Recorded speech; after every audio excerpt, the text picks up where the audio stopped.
to the Weekly Bioanalysis, a KCast Bio podcast. Hello, and welcome to the 93rd episode of the Weekly Bioanalysis, the official podcast of KCast Bio.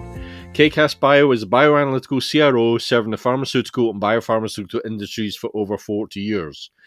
My name is John Perkins, and I've been in the bioanalytical LCMS space for around 30 years. I'm here with my co-host, Dominic Marino. Hi, Dominic Marino, Senior Director of Scientific Services here at KCast Bio. I've been in the industry for a little over 30 years now. Dominic and I are members of the growing scientific advisory team at KCast Bio. Either or both of us are available to answer any questions you may have regarding this podcast or any of KCast Bio's services.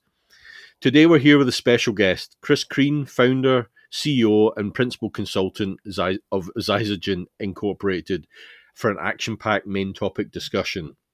We are thrilled to have you listening to the 93rd episode of the podcast, which is now available virtually everywhere. Wherever you choose to find and play your podcast, you can now likely find the Weekly Bioanalysis. We welcome all of you, whether you are joining us for the first time or if you're a regular listener. Today's podcast will be a review of the latest news and resources, and then a focus on a topic of our choosing before discussing any feedback we've had from you. We're constantly looking for topics, and we'd be happy to discuss something that you want us to cover. So again, we're ecstatic to have you here, and we are looking forward to a fun episode today. To kick us off for podcast number 93, Dominic is going to go over today's podcast topic a bit before we jump into the news and resources section. Dominic. Yeah, so we're pleased to have Chris Crean joining us today. We're going to let Chris introduce himself and tell a little bit about his organization. Then we're going to take a deep dive into some statistical analysis, PK stats, and then we're going to spitball it a little bit today and just kind of go around a little bit of a roundtable discussion about, or a fireside chat about some of the nuances around PK stats and clinical trial designs and all sorts of fascinating things. So we got a jam-packed agenda for you. Okay, John, let's jump right into the news and notes. What do we got up first? I've got it's a lot of old stuff and then something fairly new and groundbreaking today. It's this is interesting though, very very early, and what it might mean for us as patients. Basically, scientists uncover weakness in brain cancer's armors. This is all down. It's really looking into how glucose is consumed within the body, with it being one of the major sources of energy for cells, and cells in the human brain are particularly fond of glucose, where the brain uses about 20% of glucose-derived energy in the entire body, even though it's only about 2% of body mass. And then on top of that, cancer cells use even more energy than a normal brain cell as they proliferate. This group in McMaster. Sorry? I thought it was in McGill. Go ahead. This group at McMaster University used positive emission tomography scans to show what areas of the brain consume more glucose than others. They could tell how brain cells break down glucose, but they weren't really sure how it was being used. And then they actually used isotopically labeled glucose to determine which metabolites came from glucose in the brain at a cellular level. And it talks about basically non-cancerous cells convert glucose into serine, which is then used for things like cell signaling, but cancerous cells do not. They take serine from their environment, leaving more glucose available for synthesizing nucleotides for DNA repair and copying, these nucleotides may help cancer cells resist treatments that induce DNA damage, as well as enable the cell to copy more DNA for further cell division. So it's a very basic research in terms of, they're saying that there's no real solution from them other than possibly looking at a serine-light diet, but then they emphasize that, a lot of brain cancer different, so even that might not be that useful, but at least it's a pathway, and with all these things, people with one finding build on it, and who knows where it might end up in the long term. But I thought it was just an interesting piece of work to kick things off. Yeah, it's a fascinating, it's a real basic research, right? They haven't, there's no therapy here, but nope. This is really, really cool science. And Yep. John, I've gone through all sorts of weird diets in my life, and one of them was like, a sugar-free or carb-free one. And if anybody's ever done one of those or tried to go a few days without eating any carbs or sugars, you get headaches, because your brain does run on so much glucose. Sure. Right?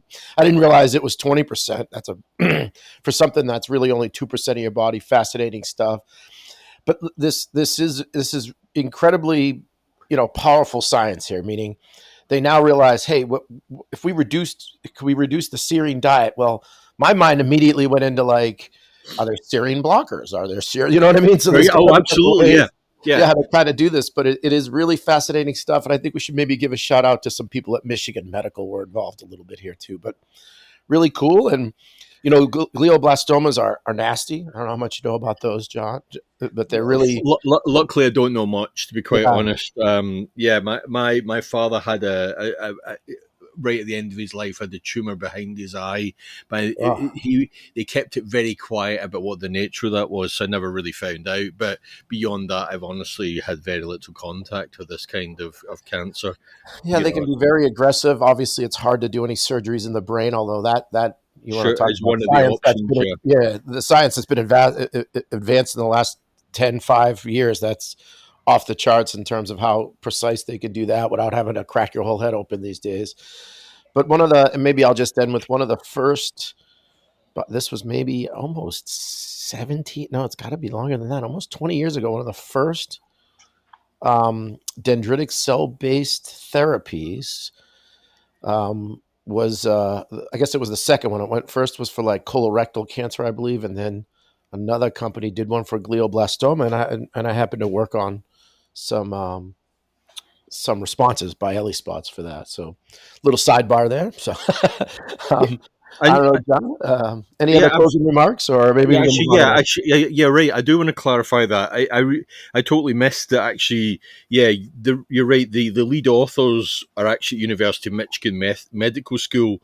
The neuroscientists at McMaster were actually Yeah, talking about the difficulty dealing with glioblastoma tumors because they're notoriously diverse. So this group at Michigan were really they'd chosen glioblastoma as their tumor of choice to follow simply because of limited options to deal with it. Like you say, it's a nasty cancer.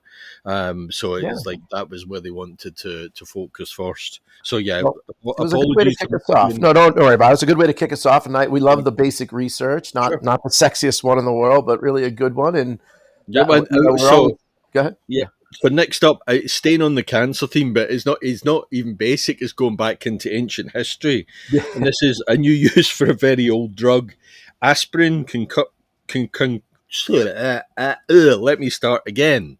A new risk for a very old drug. Aspirin cut risk of recurrence for some types of colorectal cancer in half.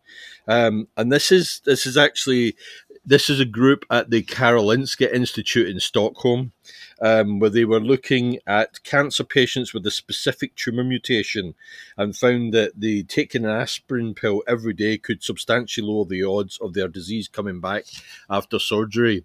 It has been aspirin's been linked to lower colorectal cancer risk before from older studies, but results have been mixed. However, these Swedish researchers ran a clinical trial based on a subset of patients with PI3K mutations, which are found in about 40% of cases. Mhm. Basically, showing an aspirin a day cut the risk of cancer recurrence from either 14.1 or 16.8 to 7.7 in these patients. So basically what they've done is used genetic sequencing on the tumors to find that particular mutation, and then by honing in on that group, find that those patients can benefit from taking aspirin. There's been previous studies looking at people with colorectal, but because they didn't focus on the mutation, it didn't show any benefit at all. So it's really interesting. You're talking this drug from however many decades Oh, yeah. ago. It still could have clinical relevance to something that we're looking at now. Yeah. No. Do you think And it? go ahead, Chris. Yeah, please jump Yeah, in. I was just wondering. Do you think it's just maybe a reduction of just total body inflammation? I mean, Yeah. there's so much Well, interesting research just trying to look at just reducing systemic inflammation from either Alzheimer's to cancer or anything else. No, I think you nailed it. Yeah, I do think that's part of it. But go ahead, John. Yeah, I will also say, so from their perspective, the group was saying it basically blocks COX-2. So, so if you're talking inflammation, there's your part. But it's that COX-2 is also part of that PI3K pathway, which is integral for tumours. And they also, so they're also saying they also thought it could block platelet activation, cut inflammation, both of which can stop cancer from spreading. So it might be a multiple pronged approach within that, but obviously particularly useful for the that one particular mutation. And I'll throw back to you, Dominic. See, No, shoot no, you down. all that. Yeah, this is right up my alley here. A lot of it. These are some of the steroid pathways are part of this too. And really, a couple of comments. One is, I don't know if you all remember, you're supposed to take a baby aspirin. That was all the rage for the longest time throughout the 90s, and it probably proved truthful, right? It's making me think, heck, maybe I should start taking one. Was that for cardiovascular? Yeah, it was for heart. Yeah. But I think it was never really proven. And then I don't. So even, the mechanism behind how aspirin and all these pain relievers work, it's not as elucidated as it's kind of shown, right? There's still some unknowns there because you have a number of people that are asymptomatic to aspirin. My father-in-law could chew aspirins all day long. It doesn't do anything to him. I take an asprin, I feel like Superman. So I find, sorry to butt in, but I find a similar thing with codeine.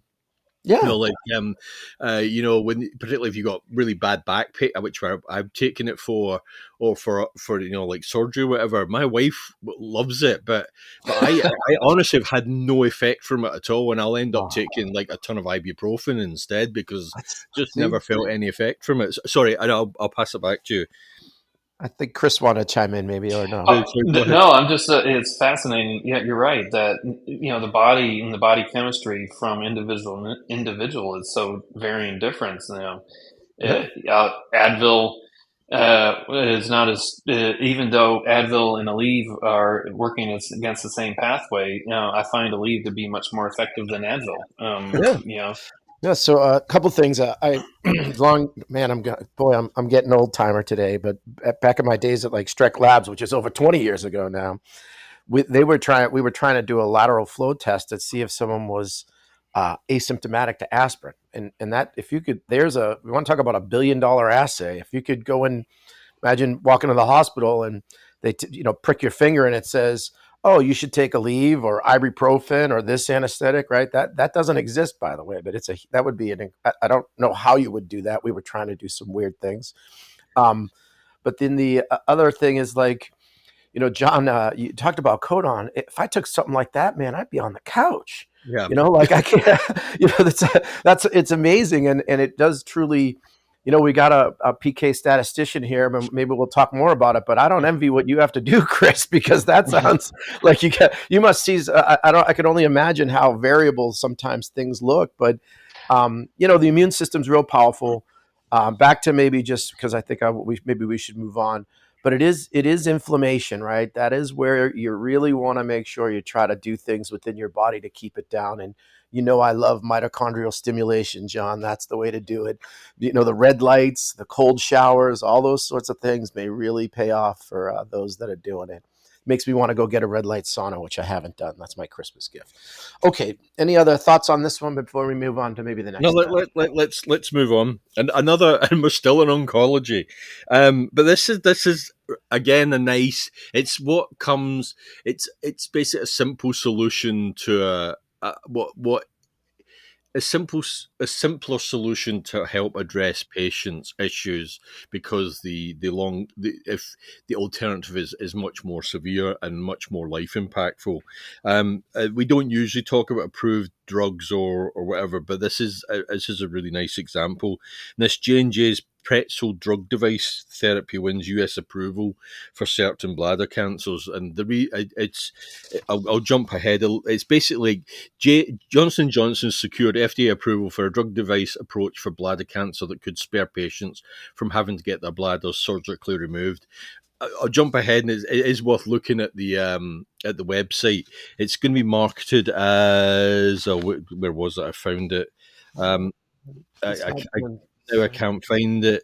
We'll touch on that. But if you go to the website, it really does look like a mini pretzel, because basically what there is, it's a tube filled with gemcitabine, which is a well-established oncology drug, to basically get to the site of the cancer and deal with it that way. In terms of, it was this drug was approved, was Johnson Johnson brought in the technology from a company called Taris Biomedical, so the drug was known as TAR-200, and is basically, the approval was based on results from an open-label phase 2b study where 82% of treated patients achieved a complete response and 51% maintained. Sorry, big pardon. 51% maintained this response for at least a year. So so like I say, it's just a very simple drug delivery thing. It talks about the drug releasing system, which is dubbed a pretzel, can be inserted into a patient in just a few minutes without the need for general anesthesia or monitoring. The procedure can be carried out in an office setting, and like I said, the other treatment option for this particular bladder cancer setting is surgery to remove the entire bladder organ, which is a radical cystectomy, which has a lifelong impact because patients will then need a stoma or internal pouch to collect and expel urine. So that really makes your life, I mean, at least you've dealt with the cancer, but still makes it difficult.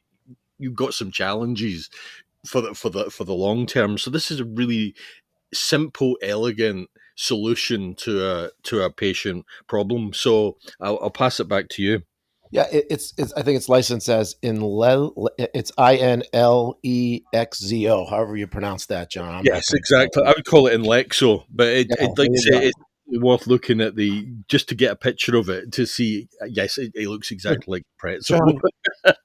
John, John, this is a fascinating story. Certainly don't want anyone that anything to prevent having parts of your body get removed from you are a good thing, right? You don't want to have a life without a bladder. That's pretty obvious, right? Yep. But this little the pretzel-like structure allows for really slow release of this gemcitabine, which is fabulous technology. Really, I mean, to me, it's like life-saving, life-changing almost. And the bladder is a real hard tissue to study. And at least from a bioanalytical standpoint, we've done some work in the bladder space. Here at KCAS Bio, it requires a different way of kind of homogenizing the tissue. It's really a hard tissue. It can be somewhat challenging to get homogenized, just in terms of studying it for PK analysis. And it's fabulous technology. I don't think I'd want to have it inserted, but then again, if I had bladder cancer, you could probably do whatever you want to me. Yeah, And I think you're going to go for that as the more benign yeah, approach. yeah, To be honest, yeah. No, it's really. I'm always device. This is where it kind of falls into a device category, I feel like, yeah, yeah. and it's I maybe mean, a little bit understudied, a little bit. I always think a device is much more complex than this because it really does seem to be a very simple technology. But yeah, it's still it can be very helpful.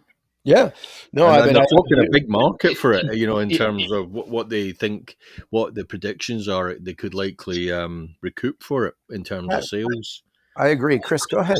Yeah, what's interesting, I wanted to jump in about drug and device. Even in the ophthalmology space, that little bottle that contains your ophthalmic is actually considered a device now under some of the drug device rules. And so, in recent years in ophthalmology, there's been a lot of concern trying to understand how the fact that you have a bottle with your ointment or your liquid, that how does that actually relate to device. And Hmm. and now, of course, with intravitreal injections in the for wet AMD and diabetic macular edema, we definitely are drug device combinations with the fact that you've got an injection into the back of the eye. But yeah, the concept of drug device is not as easily defined as what you might think. Yeah, I'm always shocked that we get often people say, "Oh, we're in the device space," and you usually just think like an insulin pump, right? Oh, there's a Sure, device. yeah. I think something more mechanical, even if it's micro, I still think of it as more more intrusive than something like this. Yeah, I mean, I think maybe we'll move on to the next one, but I feel like there's, even as I sit here, I think, why aren't there more implants that deliver drugs? And I think it's twofold. There's microbial issues and things like that, as well as how powerful a dose you got to give if you're giving it slowly, right? I think that might be part of the challenges. But stay tuned. Certainly, I know there are some And paraplegic advancements that are really pretty cool in this space, although they're probably not devices, but there are, we are looking at, there's been some major advancements in getting people that were once unable to walk to be able to walk because they're literally like plugged into a USB cord. I'm probably simplifying that a little bit. Go ahead, whoever, maybe you want to chime in something. No, I was thinking of something where we'd worked on it. And I mean, in terms of extended delivery, and I think it was it was aiming for a certain piece of the intestine, and it had to be protected to get there. So that there's a lot of thought goes into the just outer core and what it's going to go to get to its right final resting place, and that kind of a example. And so there's a lot of challenges associated with it. Right. So I think a lot of it will relate to the condition you're trying to address, whether an implant or whatever extended delivery approach can work. Yeah, no, I wonder. It's definitely a field that I feel like research should be kind of poured into. Would be right now everything's kind of focused on AAVs and vectors and ADCs and things like that. But the device space could be really, and maybe it is. Maybe I just don't know everything, right? Maybe there is a lot of work going on, but I feel like it was at least maybe 10 years ago we were getting engaged a lot more with just maybe like things to help with burns and other Mm-hmm. sorts of nerve damage, and that kind of space is where I feel like the device was. But the bladder, some of these harder, kind of tough to work with organs might be a good target as well. Okay, John, Yeah, what we got? I One mean, more. I will actually say one other thing. We were working with another company who were working on extended release or long term release of central nervous system medications, Mm, and ultimately, it's the financial environment is also part of the issue here because they didn't survive, where we are right now, where yeah, where money's scarce, and sadly, they although there was promise, they were moving into phase 3, but they didn't you know, it the money wasn't there to yeah, sustain, and that finished it. So I think there's a lot of attention in this area. It's just yeah. there's a lot of challenges to it. There is. That's what I'm going to say on that. And it is the microbial issue or the infectivity, getting Yeah, infected. sure. That Yeah, is a real hard one to get over just because it might be open or even your body just attacks everything. If you don't know that, you put something in you, your body's like your innate immune system's on all the time, man. And thank God it is, or you wouldn't be able to walk through the woods. Okay, John, last one, right? So, yeah, absolutely. So, custom gene editor fixes mutation causing deadly disease in mice. So, this is researchers at Mass General Brigham in Boston have designed a custom gene editing technique that corrected the mutation behind a rare blood vessel disease in mice, paving the way for further development of the approach to treat the deadly condition and other genetic vascular diseases. The way with this approach, they were doing a mouse study at 8 weeks. All the mouse treated with the gene editor were still alive, where all the untreated mouse had died, and this was in Nature Bioengineering this month. Hmm. So basically, they want to go into people looking with people with multisystemic smooth muscle dysfunction syndrome, and this is a Mass General Hospital and Harvard Medical School who co-led the study. This is it's really interesting because I'm reading through this. I thought, hold on, this is all down to a mutation in the DNA of the ACTA2 Yeah. gene, and it's caused by a single change. An adenine where a guanine should be. And I read that. I thought, hold on, we've talked about this. Turns out we didn't. We talked about it last time about Tay Sachs Hmm. research, and that was an NIH program. Similar approach in terms of the gene editing. Also, an adenine for a guanine mutation, but it was an it was a basically deficiency in an enzyme in the lysozyme was what they were addressing. So really interesting how that single mutation of those same two nucleotides is what led to these conditions. But this is different, and this is basically they're looking at the trying to get into smooth muscle with a viral vector instead of the liver with a lipid nanoparticle, which is more common with base editing or CRISPR, etc. And they're sort of taking very similar approach. We've talked about this infant KJ Muldoon, who basically they customized a CRISPR therapy for him, and then the collaboration between multiple research groups to then help him help address his condition to get him out of hospital, etc. And this is taking a similar approach. And I'll pass it back to you, and then may have more to add to this. It's so fascinating that a single mutation causes some debilitating rare disease, and now we this is like the second therapy that's been able to fix it. Like, oh my goodness, you got trillions of base pairs in your body, and this somehow finding one of them. This CRISPR technology is something else, John. I mean, it is fascinating stuff. I can't believe what I'm reading here. It seems to be really working very well. And then to boot, somebody down in Texas was able to recapitulate what they were doing up in Boston. So that, exactly. So it's really shown the viability of the technology. Yeah. I mean, again, this is a mouse, so the long term is obviously to get into human. But yeah, like you say, then you've got multiple groups looking using base editing and showing similar success in this is both with the same both with the same condition, but it's definitely shown the potential this as a long-term therapeutic approach. Yeah, I mean, I don't know if where it'll be in our lifetime, but I mean, the next generation, I don't know. This I could envision maybe I'm getting a little nerdy and sci-fi like, but I mean, these sorts of things could fix just about anything. If I mean, they're targeting some of the hardest and worst things around, right? Or these genetic disorders have plagued. We haven't had many breakthrough medicines in them in our lifetime, and this really could be something where, I don't know, you could have a cocktail. I could just see 100 years from now where anybody born with any sort of rare mutation, they just zap you with a CRISPR and you're going to be fixed, right? But maybe I'm trying to simplify it a little bit. But it is a great story, and really promising stuff. And I just remember when it all came out, it was hard to wrap my head around, like, how are you going to do this systemically? But they seem to be able to find a way to do it. And the all it's doing is taking advantage of the host machinery, right? That's what's happening. Sure. Okay, why don't we leave? John, I think you got anything else, or maybe we'll just. Oh, that's it for the news. We can move on to our main topic. We just covered some nice, interesting, diverse topics again.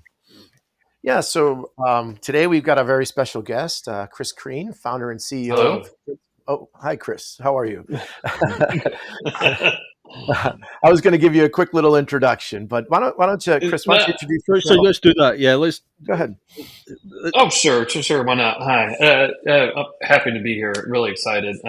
Chris Crean. I was just thinking, Dominic, as you're talking about work that you've done 20 years ago, I was just sitting here and reflecting, going, this is actually my 30th year in the industry, starting back in 1995 after graduating from Michigan State and jumping into a toxicology lab and working on toxicology studies. And it's just been sort of fascinating to see, how things have evolved. And you guys talked about CRISPR and different drug device combinations. And, back 30 years ago, it was small molecules being tested in toxicology studies. And there was no real focus on understanding, biologics and how things have just evolved in the last 30 years. It's, listening to your news around the recent advances. It's just fascinating to think about what's been occurring in the last 3 decades. Yeah. It's incredible. I remember as a kid, and I'm going back even further. So I grew up in like in the UK in the 60s, 70s. My dad was a marine biologist and taught at University of Strathclyde. But I remember him, obviously he was at part of the biology department at Strathclyde. There's lots of different expertise, but I remember the first person came in as a geneticist, and he was really quite dismissive of genetics. What's this sort of thing? I mean, you think how core and integral it is to what we now talk about on a daily basis, and how it affects. We're talking about genetic malfunctions and disease, and how we're coming up with medicines to address it. That's how attitudes change in 50 years, and that it's really interesting how quickly everything has moved in my lifetime. Yeah, and Chris, in 1994, I got my first job. I went to Stonehill College. You might have never even heard of that, but my first job was treating. It was an autologous T cell therapy using a biologic, Chris. So I Oh, understand there you go. what you just said. Yeah, so we were using OKT3, a murine, right? And we'd apheresis their cells. You'd treat them, and I worked in a class 10,000 clean room, and I treated over 300 patients with this therapy. And knock on wood, no one had any safety issues. But the monoclonal antibody, you'd co-culture their apheresis T cells, and then you'd harvest that supernatant and put it in the freezer. They'd apheresis them again, and you'd co-culture the autologous supernatant, and then reinfuse the cells. It was about a 7-day culture. And then we'd kind of wash them, put them in some lactated ringers, and ship them off to sites. And one of the things that the biologic residue this is what I studied, was that there were small fragments of the biologic that were passively being put back into the patient when we co-cultured it, right? We thought we were washing out all the OKT3. We weren't. And so I got a master's degree in studying human anti-mouse antibody responses in metastatic renal cell carcinoma patients treated with autologous T cells, and that was in 1998. So Wow. it's been an interesting run, and that's why I got an immunology degree, and that's where my passion is. But I love what you're saying about, back in the day it was all cardiac. Yeah. And now it's like, the same. Now everybody's ADCs and ARCs and vectors, but now comes along CRISPR, right? And then now there'll be something after that. Yeah. But enough down memory lane there. And Let's go back a bit. We've got an agenda which we'll at least use as our guide, but I think I want to give Chris a chance to. So basically, the title of this section is collaborating with smaller scientifically driven partners to accelerate drug development, and we got Chris on here because we've collaborated with him on a number of projects. So Chris, as an introduction, can you talk about your background and your current role? And we haven't mentioned Xyzagen yet at all. Sure. So let's do that, and so at least you could get your chance to talk about what your role is within the drug development industry. Sure. I mean, if we go back 30 years ago, even going back 35 years ago, I was just thinking I was going to go into medicine and working on a biochemistry degree. But then you start shadowing people and you start looking at what you're out there. And it's like, this wasn't really for me. So I had to make that shift, had to make a decision. What am I going to do with this biochemistry degree? And managed to get into the pharmaceutical industry, as I talked about, working in a toxicology lab, and just have been in the industry ever since. Talk about Dominic getting your master's. I was in T cells. I finally finished one of my graduate degrees in clinical research, and so just working in contract tox labs, big pharma, small pharma, mid-sized pharma. I finally left organizations and started consulting in 2013. But when I was left the last full-time job, I was at Valiant Pharmaceuticals, and I was the head of clinical pharmacology, non-clinical development there, and had built up through essentially lots of time working and understanding about pharmacokinetics. And we talked a little bit about trying to understand pharmacokinetics, but I think the nice thing about pharmacokinetics is it's much more precise, even though a lot of people don't understand it, than the variability of the body and the pharmacology. And so, smaller sample sizes are needed, but we'll get more into that. But in the current role, and one of the things that I've done with Xyzagen, and we're a boutique pharmacokinetics consultancy with a focus on helping smaller clients navigate that drug development pathway from early discovery through IND, and then even supporting them from IND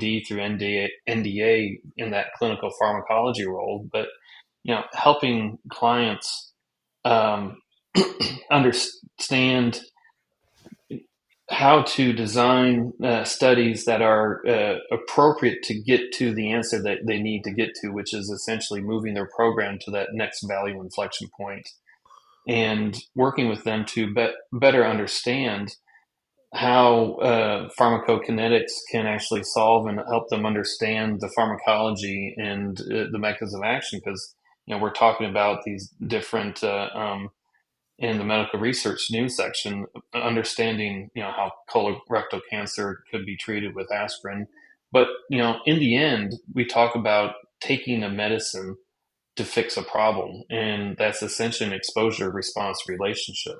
You give more drug, you hope to get a better response, and if you take too much drug, you might get that adverse effect. Sure.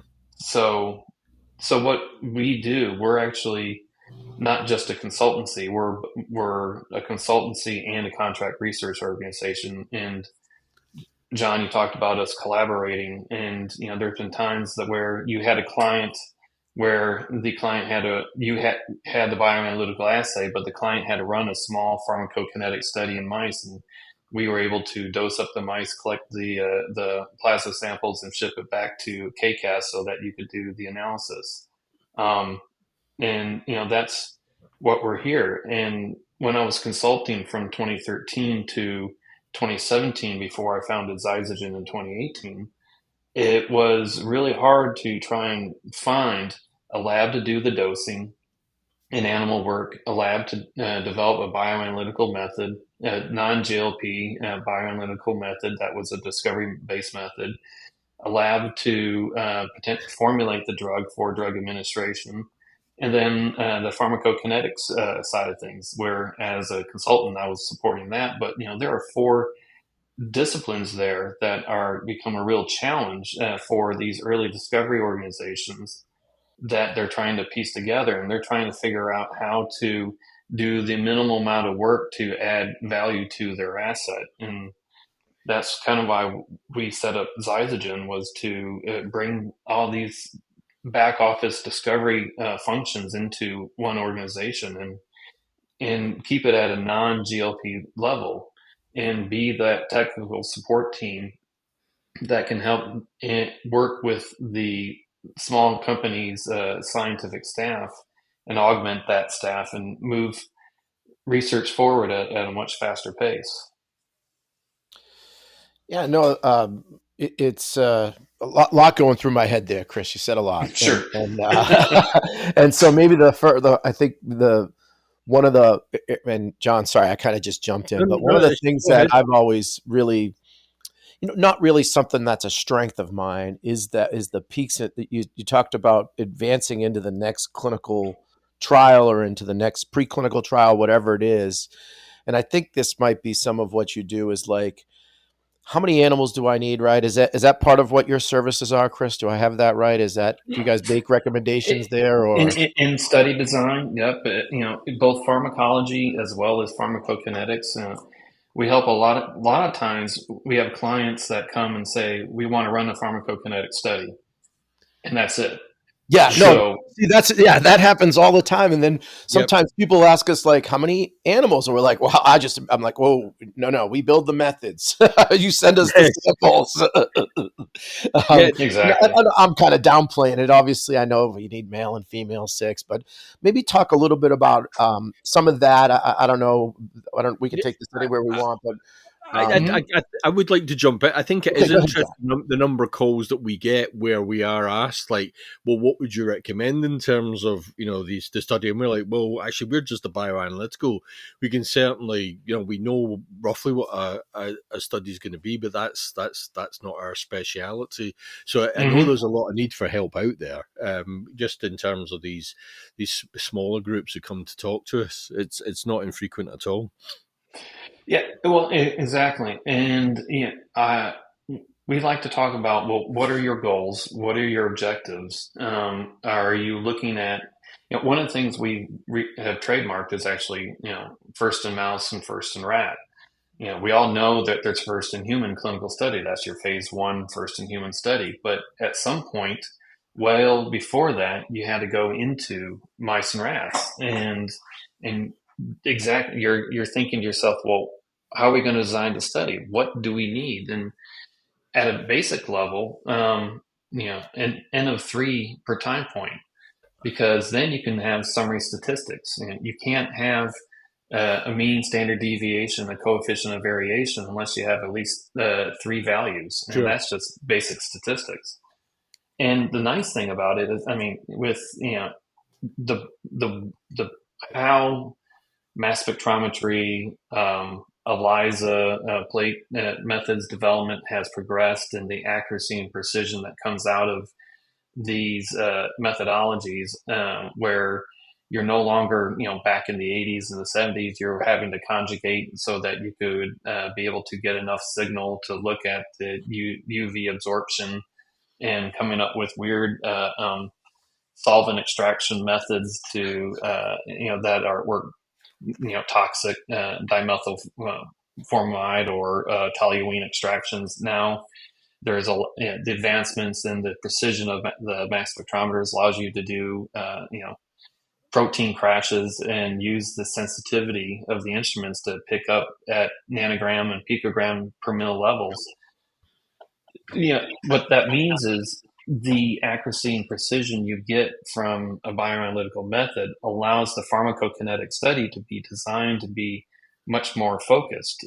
So if you're talking about a rat study, you might have jugular cannulated rats, where they've been surgically installed with the cannula, and that allows you to take multiple samples. And John and Dominic, that you only need maybe 20 microliters of plasma for a small molecule assay in your methods. That means, you work backwards. You can take a 100 microliter sample from a jugular cannula in a rat. You might be able to do that 8 times in a 24-hour period or a 48-hour period without concern for essentially taking too much blood from the animal. Yeah, you're right. The performance of mass spectrometers has made a huge difference to that, because I know when I started, at doing bioanalytical LCMS in '94, we were routinely extracting half a mil of plasma. That was obviously human. We knew we had to do less with animals, but we were still talking, can you get us 100, 200 microliters from the animals? So we got enough to hit your sensitivity limits. And we were generally, some analytes were different, but generally we were talking nanogram per mil or low nanogram per mil sensitivity. Now we're well and frequently into the picogram per mil, and you're right, our volumes have gone way down. So for animals, it's really uncommon to be talking. Rats, we're talking 25 down. Frequently we do 10 or 5. Human, we're generally doing 100, 200 as an extreme, but in terms of the effect of the mass spectrometer, and it's better treatment of patients and animals. Yeah, there's a definite link there. Sorry. I was just going to add, we're volume for, ELISA is sometimes made, but like MSD assays and even like gyro labs and things like that, we can get by with, you give us 20 microliters, we might be able to get 2 shots on goal, because nothing goes on at 100%, right? You got to dilute right. some degree. But you were going to say, so, Chris, please continue. Well, and I was going to say, so like even in the mouse studies, with different ways of sample collection in a mouse, you might be able to do a submandibular bleed.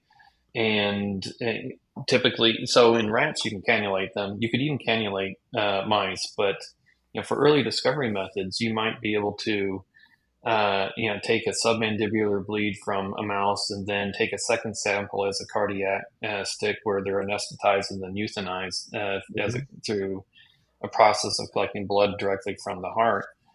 And you can essentially say with 9 mice, where you bled them twice, you can end up with 3 mice at a time point and then a 6 course time course. And so you've got your 15-minute, your 30-minute, 1 hour, 2 hours, 4 hours, and 8 hours. And so, and a lot of times with particularly small molecules, sampling through 8 hours or 24 hours is more than sufficient in an initial first-in-mouse study.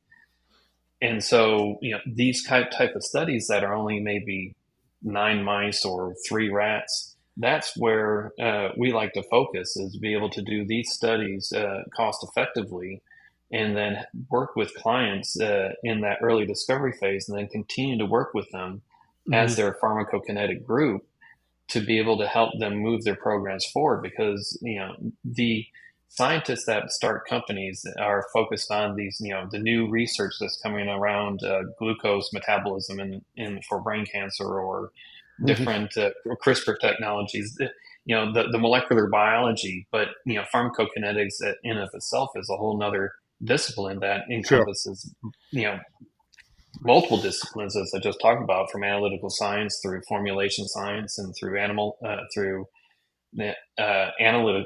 analytical science, and then pharmacokinetics.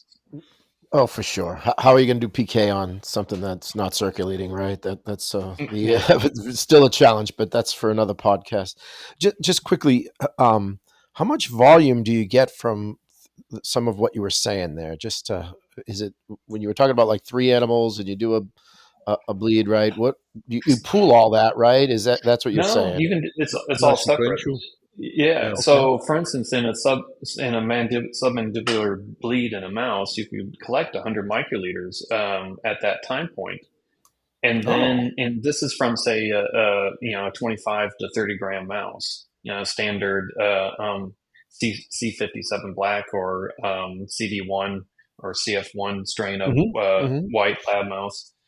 And then a cardiac stick, your blood collection could range anywhere from half a mil to, if you're really good, you might be able to get a full mil of blood. Which is I'm familiar with these cardiac ones. I spent some time in a basic research lab, and I was good. Yeah. I was so good they made me teach everybody, but that's not my passion. But you can get a full mil, so you can get 100 microliters, which. That spins down to roughly 50. Okay, no, thanks. Because people do sometimes pool, right? Yeah, but some people do pool, or no, that doesn't happen anymore. Or am I just, again, this is not my space. That's why I'm asking. Sure. I mean, you could if you had limited samples, but again, with the sensitivity now of instrumentation. Okay. Because here's the other thing too. Let's say you have an analytical range that goes from 1 nanogram per mil to 1,000 nanograms per mil, and you also have to understand you might have collected in that submandibular bleed at 15 minutes. You may have dosed say 30 milligrams per kilogram because you didn't. We typically recommend, if you have no knowledge about your drug, start at a dose somewhere around 10 mg per kg. And people ask why. Well, because a lot of times that might be a tox dose, even if you have in your rodent species, even if you have a drug that is picomolar or nanomolar sensitive, active against your target, you still don't have any idea about protein binding. You have no idea about distribution or whether it's going to be absorbed. So, start with 10 mg per kg, and then you collect that submandibular bleed early on at your 15-minute time point. You may have to dilute down into your standard curve range. And so even though you have 40 microliters of blood, you may only take 5 microliters of that blood and dilute it 1 to 10. Another tenfold just to get into your standard curve range because you're above your upper limit of quantitation. So you have to. So even though you have 40 microliters of blood, you may be able to go back to that 40 microliters multiple times because you're diluting it further because of your analytical sensitivity. Oh, good stuff, Chris. Yeah. John, where do we want to take them next here? I think we're all going all over the place, but again, we're on Xyzagen. But so, what do you consider your core capabilities, and is there any specialities that you have that you think sets Xyzagen apart in terms of why people should work with you? I think it's really that knowledge of pharmacokinetics and knowledge of how the bioanalytical methods are just as important, are the foundation to pharmacokinetics. If you have and as you guys know, methods evolve over time as well, and so you can have a fit for purpose method at the very beginning that is sort of non-GLP and is not validated, but it's been developed, and you may have done some qualification to understand that the sample being collected is going to be stable, and that's what I mean about core capabilities is the whole soup to nuts understanding of pharmacokinetics, that if you have garbage going into your pharmacokinetic analysis, you're going to get garbage out in interpretation of your PK parameters. And in pharmacokinetics, there's 2 types of pharmacokinetics. And the reason I say there's 2 types, it's the non-compartmental analysis that I think most people are familiar with, that describes your peak exposure, Cmax, your time to peak exposure, Tmax, and your area under the curve, AUC. And those can be generated through non-compartmental methods. And that means observing that concentration time profile and breaking up the concentration over time into trapezoids and calculating an area under the curve and calculating a linear regression at your last time points in order to calculate half-life. That's what we always, most of the people understand about pharmacokinetics. The other type of pharmacokinetics is modeling and simulation. And that's the other thing that we do here, is that we can take the concentration data that comes from either our lab or from any other bioanalytical lab and start to model and simulate that exposure and come up with a compartmental method that describes drug distribution through 1, 2, 3 compartment distribution, and then simulate different doses. Or what thing we do also is when you get later in the drug development process, there's something called population pharmacokinetics. And that's taken a lot of your clinical studies, your phase 1 studies, your phase 2 studies, your phase 3, looking at the pharmacokinetics, building a population model, understanding what covariates may impact exposure. So you may be looking at, say, a drug that is, an anti-cancer drug, and you're looking at the pharmacokinetics, and you start to look at and go, oh, demographics. The pharmacokinetic profile changes if you're male or female, and that's a covariate that has to be fit into the model. So whether it's early discovery methods and designing animal studies and helping to understand a fit for purpose PK study for early discovery, or modeling and simulating your drug exposure in support of your first in human dosing, or building that population PK model, that's really what we are able to do and support, is being that guide in understanding what the body is doing to the drug, that pharmacokinetics, where you are the pharmacologist understanding what the drug is doing to the body. Yeah, no, Fascinating stuff. I want to ask one quick. What type of do you have like computational tools you need, and how does all that? Or you don't just punch it into an Excel file and spit it out, right? Or is there? How does that work? Maybe. And I know that I feel like we're not really following our agenda a little bit, but it just struck me as like, what are you using? Do you have proprietary stuff, or how does that work? Well, what's nice, both blended between industry software, and for a lot of our non-compartmental work, we use a software called WinNonLin. It's out of a company called Satara. They also are a consultancy as well in this space. Uh, and Suppose I've heard of WinNonLin, that. Now that you mention it, and is Jump yeah. another one, or is that a different one? Sorry, I'm just throwing Well, stuff. Jump is from SAS, and that's more of a statistical tool.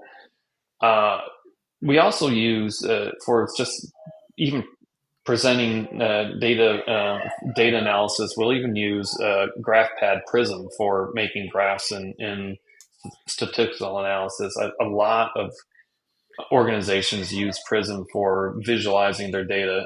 It's one of the best tools I find for making presentations to venture capitalists and visualizing your data Yeah, that one I'm profile. familiar with. I think we all Yeah, are. So but I'm going to turn but it the to John. Oops, sorry, Chris. John, well, I you was got? going to just No, go no, ahead. keep going. Keep. Yep. Yeah. So yeah, but proprietary software, I tell you, there's an incredible world of open source software out there. R is a big programming language, and there are a lot of different data visualizations and open source statistical analysis and pharmacokinetic analysis programming. But the modeling simulation work, the two larger organizations that are non-mem, which sort of came first, and then the NLME module, nonlinear mixed effects module within the Phoenix platform from Satara. And that gets to your population PK analysis. But then there's even more modeling simulation work. There's physiologically based pharmacokinetics that kind of creates models based upon drug metabolism and absorption and transport and compartments so that you can maybe even not have to do a clinical study because you have been able to simulate the exposure, and the FDA agrees that this simulation is suitable to be able to not have to do that clinical study because you've proven there is or is not a drug-drug interaction in this PBPK model. So yeah, we could talk for hours on this. So do you ever go to any larger animal models, or you strictly stick it in with mice and rats? We like to be a mouse house. Okay. And that allows us to have lower overhead and Sure. work in the mice and the rats. And honestly, mice and rats are half the toxicology species. When you go into your tox program, you need one rodent, one non-rodent species for your tox program. However, we work a lot with a number of other organizations that do have the larger animal species, and we can manage those studies and the oversight and we do a lot of ophthalmology pharmacokinetics. I mean, Dom, you talked about trying to extract and analyze drug from bladder, and I could only imagine that's about as challenging, if not more challenging, than trying to analyze drug from the different ocular compartments, particularly sclera, which is extremely tough. Yeah. No. Amen to that. So I feel like we want to get back on our Yeah, agenda. I'm going to tweak things a little bit because I think this really good. We had an agenda, and I said so. We talked about partnering at facilities such Mm-hmm. as yours with bioanalytical, but I think rather than saying benefits, what are you looking for when you're looking for someone like you? You've obviously collaborated with us, but what are you looking for from a bioanalytical facility that will ultimately give you the best sort of collaboration in terms of successfully delivering for your customers? I think it's probably a good way to put it. Yeah, well, as a bioanalytical consultant, I always tell my clients, find one lab that you can stay with from your GLP talks through your clinical program, because you want to be able to know that the facility has the capacity and capability to support your program from those first 28-day repeat dose tox programs that support your IND, or if it's a different program, maybe it's a different duration, but classically 28-day repeat dose, to knowing that you can support the clinical program. I have to say, and we talked about different volumes and different methods of analysis.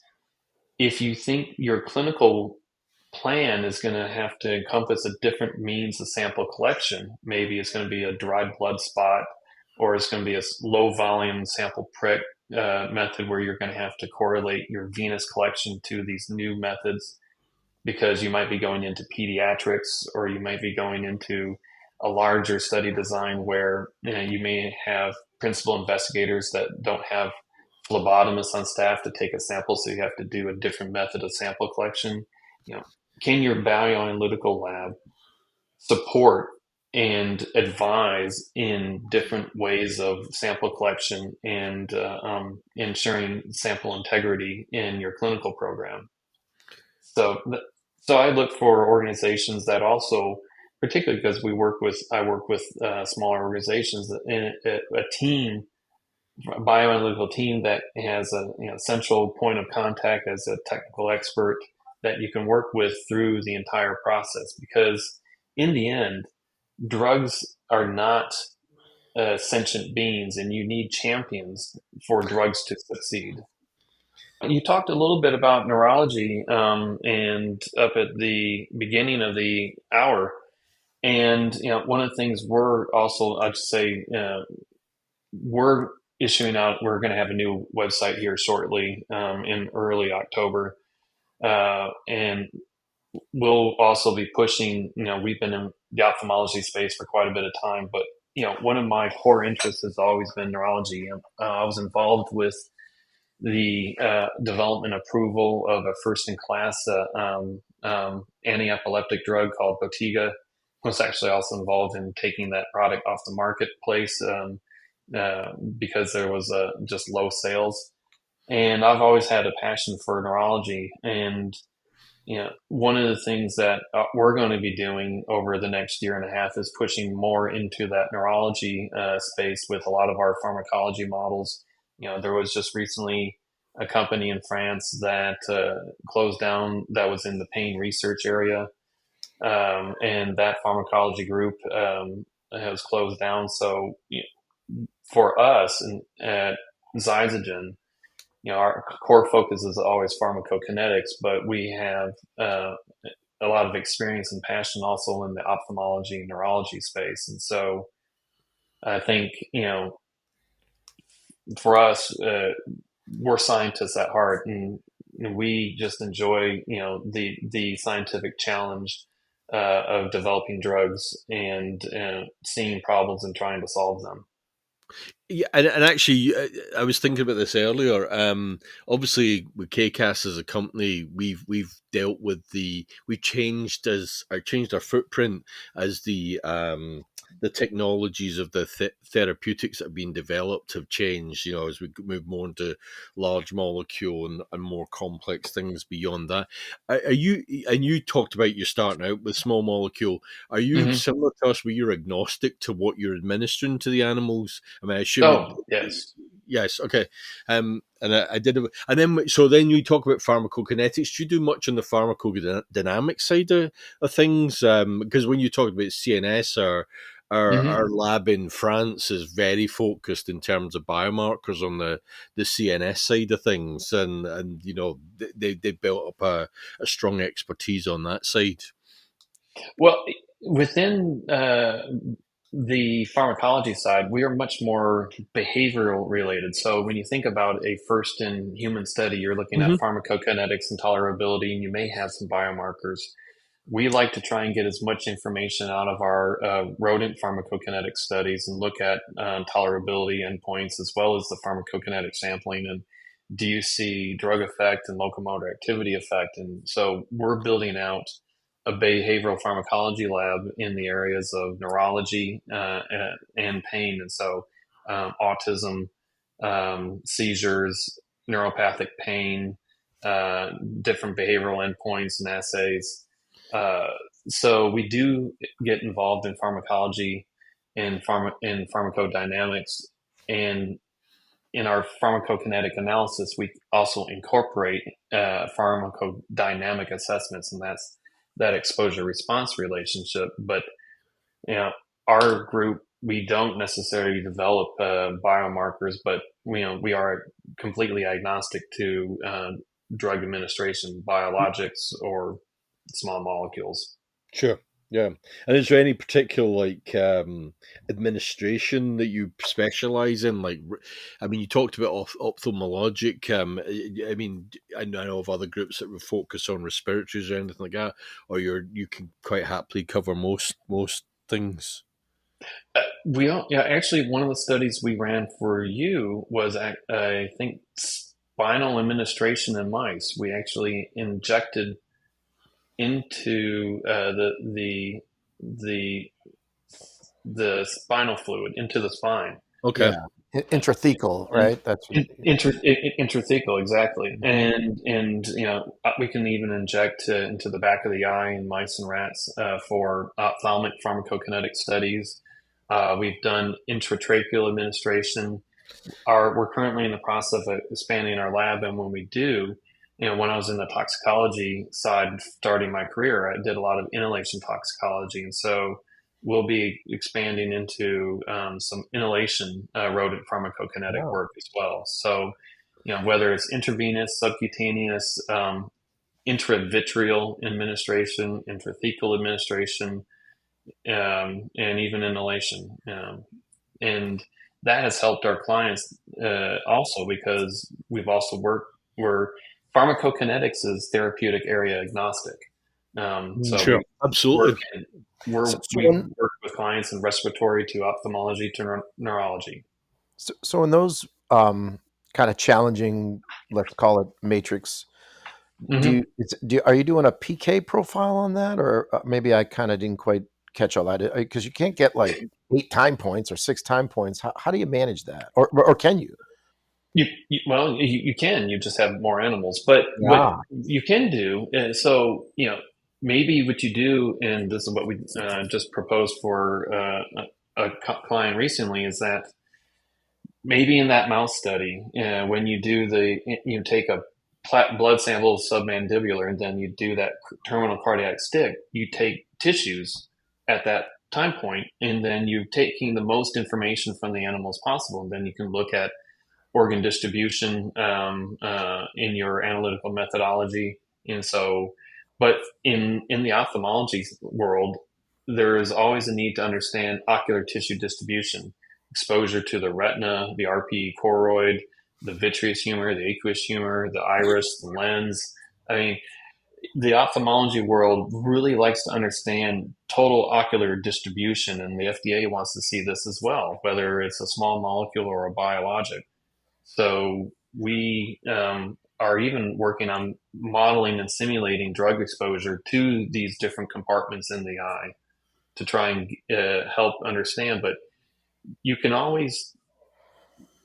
never going to have as many time points in a tissue distribution study as you would, say, in a regular plasma pharmacokinetic study, but you can still do enough time points to understand drug distribution and clearance. Yeah, it's such a deep topic. My mind's racing now, because within the eye, it's one of the fastest pumps in the body, right? That's got to be challenging to even see the drug in there. Am I correct with that? Right? It just, from vitreous to aqueous, it kind of pumps at like an incredibly high rate, because mind you, your eye can't, your eye's an immune privileged area. You can't like have an infection or a bruise in the eye. It's going to pop out, right? So it's got a whole bunch of defense mechanisms to prevent that sort of inflammation or immune response, and then it just pumps it out so fast, right? Well, surprisingly, the eye, when you do an intravitreal injection, it's not metabolically active like the liver, and particularly in biologics, there's been a lot of pharmacokinetic research that's been done through some large pharma, and have identified that clearance out of the vitreous humor for a biologic is essentially a fluid dynamic process, and it is based upon the size of the molecule, the size of the eye, and potentially also the age of the eye. And there's no real pharmacokinetic process for a large molecule. Small molecules are different. They are still get into the retina and the RPE choroid and are then metabolized and cleared. But for those biologics that are the current leading drugs in a lot of back of the eye diseases, they are just cleared given a certain rate. And there's a lot of interesting research going on trying to figure out how to potentially create a biologic that can bind to some of the vitreous humor components and slow down that innate fluid dynamic process of clearance. Fascinating. So, Yeah, indeed.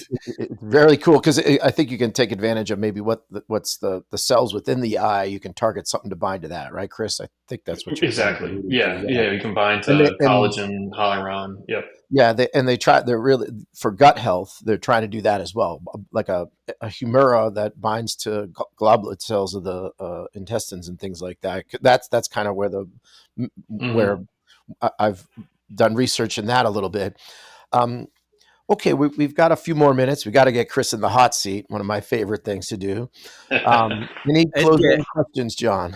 No, I think any final thoughts, Chris? It's been really great to have you talking about this because we do a lot of the time. I don't think about the upstream before we get samples and we're analyze them. So it's really nice to have this kind of perspective. But yeah, anything you want to add?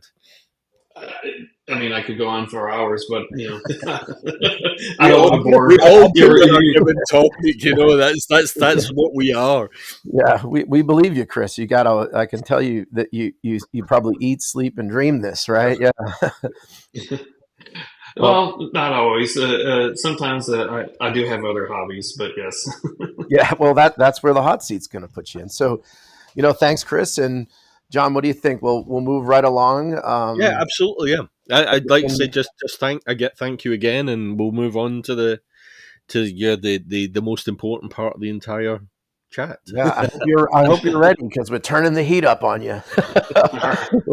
And rumor has it you might have some hot seat questions for us, so we're going to leave some time for that. Let's start with what is your favorite dish to make? Oh, favorite dish. I built an outdoor kitchen and I have managed to create every version of heat available, from a wood-fired grill to a pizza oven to a gas grill and a smoker. And I think, if there is a low and slow, speaking my language, with a little bit of heat and a little bit of smoke, I think that's a favorite. But tomorrow we'll be heating up the pizza oven and making Neapolitan pizzas for the lab. So, yeah, no, I have a big green egg. If you're familiar with that, I love making a brisket, which that's a full 12-hour process for me. And I also have an uni pizza oven, if you're familiar with those. And if you've ever listened to our podcast, I try not to go an episode without talking about pizza because that's just it's part of. We have a large Fogazzo concrete pizza oven that can do 2 pizzas at a time. So wow. It doesn't surprise me that you go big or go home. Yeah, that's you. But go ahead. You were going to say something else. Well, and it's just fascinating watching that pizza oven heat up, and you see the dome of the oven turns black, and then as the temperature rises up to 800 degrees Fahrenheit, the black burns off and turns bright white again. And when you've burned off the black and you've got it to white, you don't even need that thermometer to know what the temperature is. You're ready to 800. Damn. Yeah. I think my big green egg can get up to 7. I don't know if I've ever really gotten my pizza oven up. I guess I got to think about that, or got a little gun to measure it. I kind of measure the ceramic insert and then I kind of go from there. I don't think I get it up to 800, but great stuff. So for you, it's like you don't really have a favorite dish. You just got a favorite like cooking tool. Yeah, Great stuff. exactly. Let's move on to how about your favorite adult beverage? Well, that's one of the questions we ask new hires is not necessarily adult beverage, but are you beer, wine, or mixed drink? And well, I have to say, my answer to that question is mixed drink. There is a old classic cocktail called by Vieux Carré called Old Court. It's a third, a third, a third of vermouth, rye whiskey, and brandy with a couple shots of Peychaud's bitters and Angostura bitters. And what makes it fascinating is that you can go to any different bar and order this because it's an old classic cocktail, but depending on what the rye, the vermouth, or the brandy is, it changes its flavor Sure. note Yep. every single time. Fascinating.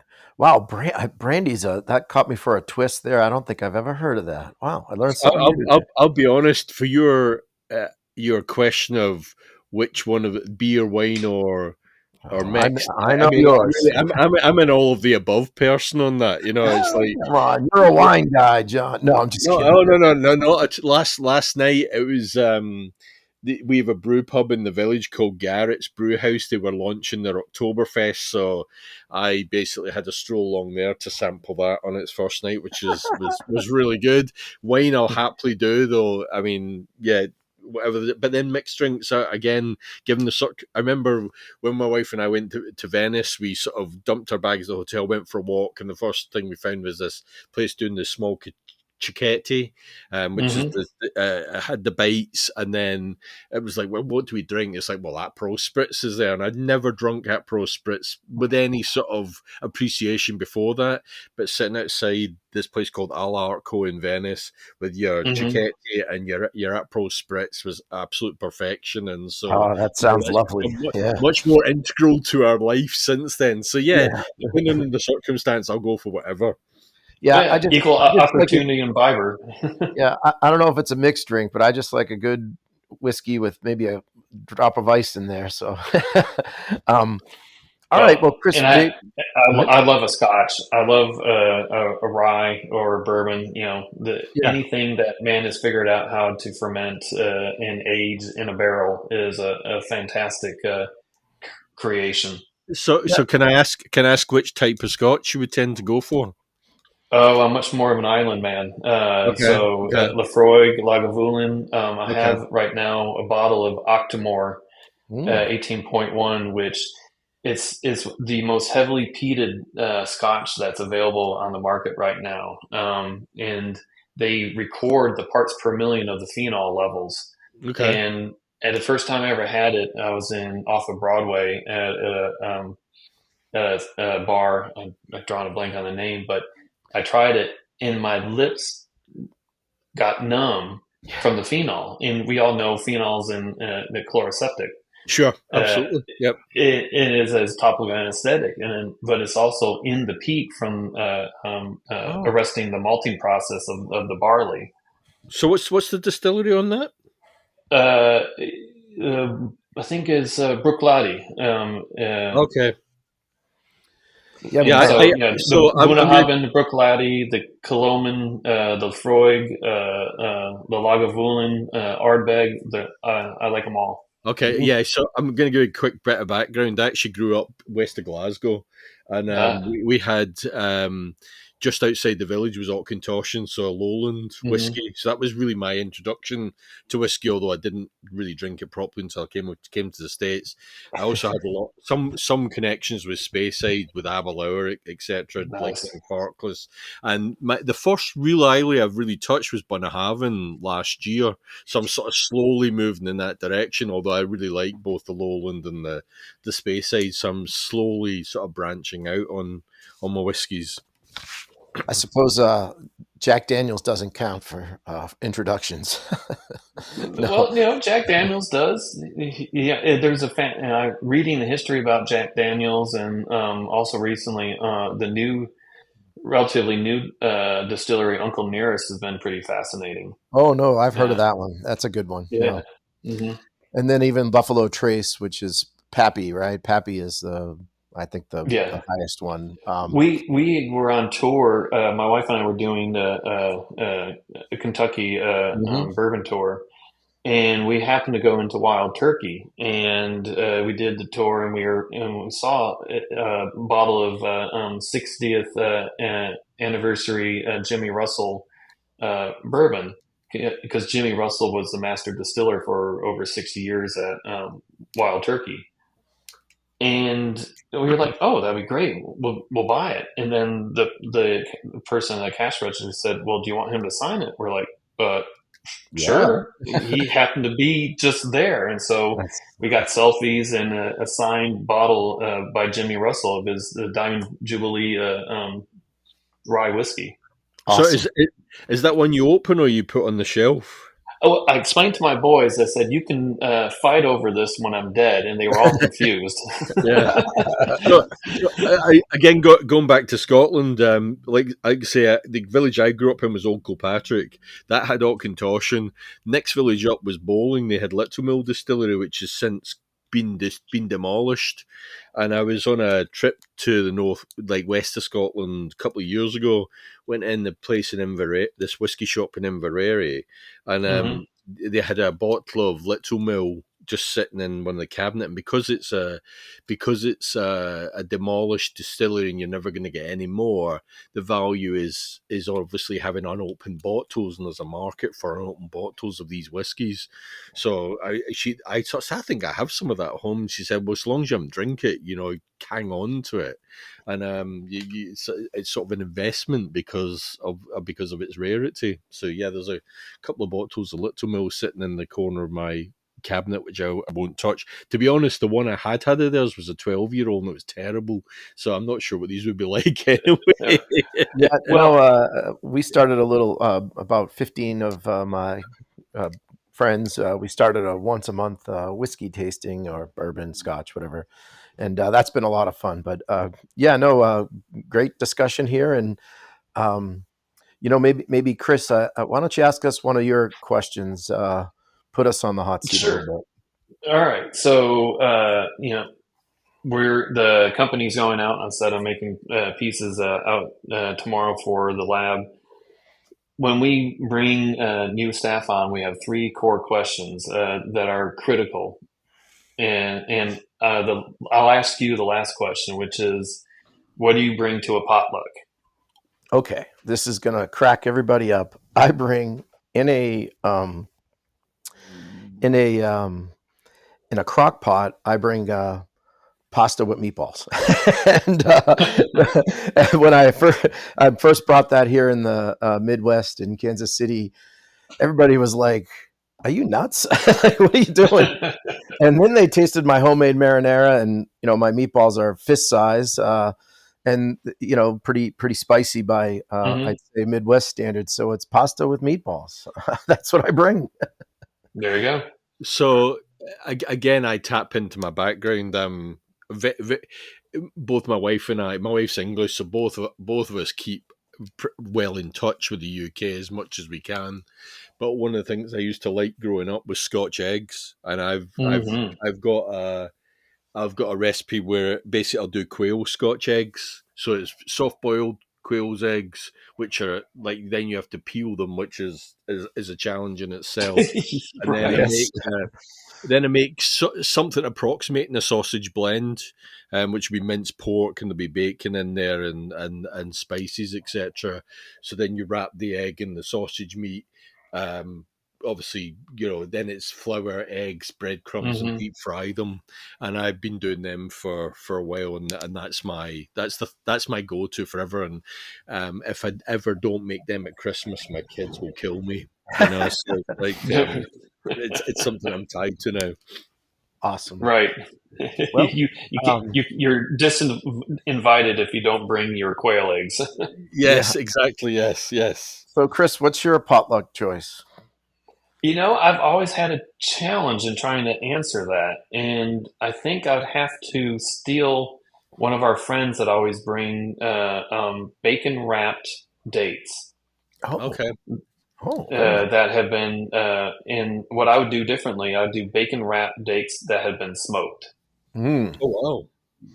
Wow, that must be a cacophony of taste in one's mouth. It's making me hungry. Yes. See, I'm a big. I'll be honest. I'm a big fan of bacon wrapped scallops. That's a Oh God, fantastic yes, combination. yes. Yeah, you can just stop with bacon wrapped, right? Like you could. Yes. What bacon wrapped jalapenos, bacon wrapped scallops, bacon wrapped dates. Donuts. The best way to turn a vegetarian into a meat eater is expose them to bacon. Yeah. Brussels sprouts with some bacon in it. Yeah, I'll eat that. No, great. And then one last thing. What are your weekend plans? Heading out to Blackbeard's Island. We've got a house out on Ocracoke Island on the Outer Banks. So spending a week out there next week, doing some light work around there and working remotely near where Blackbeard was beheaded on Ocracoke. Sure. Man, that must feel like the end of the world, right? You're right on the ocean, right? It's a 3-hour ferry ride, so wow. it crossed the Sound, and so what people don't realize is that North Carolina has the second largest ferry system next to Seattle. I mean Washington, the state of Washington. Yeah. Wow, I did not know that. Yeah, we used to. The only time I've been to Ocracoke is coming down the Barrier Islands from the other end, because I used to stay in Nag's Head quite a lot, because I spent 3 years in Research Triangle when I did a postdoc at NIHS. So we used to love it out there. When you say it's out on a limb, Dominic, the actual drive from the Triangle to the Outer Banks, you going through that eastern North Carolina, where it's very, very, very rural. That can feel like you're in the middle of nowhere when you're in the middle of that. I'll be honest. Well, the hour ferry ride it takes to go from Falmouth, Cape Cod to the Vineyard seems like a small ride compared to 3 hours. That's not a day trip. You got to go spend a couple days, I imagine. I love ferry rides. I'll be honest. I love going on ferries. I really enjoy it, no matter how much the length. I've done. Yeah, I agree. We've done from Newcastle to to Denmark as an overnighter, but I just love the whole experience. And once you're on the ferry, you're on vacation. So it's a 3-hour ride, and you just tell yourself you're on vacation. There's something special about that whole getting your car on, and it's great. Absolutely love the whole experience. So what are you doing this weekend, Dominic? It's parent weekend out at Kansas University, where my son's a sophomore, and they opened the new football stadium where we're season ticket holders. So we'll be tailgating starting at 8 a.m. at his fraternity, and then we'll go to the game at 11. That's probably the high water mark. It'll be we're always great to see him and hang out with them, and we're really enjoying the football team, which is they're 3-1. They look very good. So they play Cincinnati, and we expect a victory. So that's what I'm doing. It should be a lot of fun.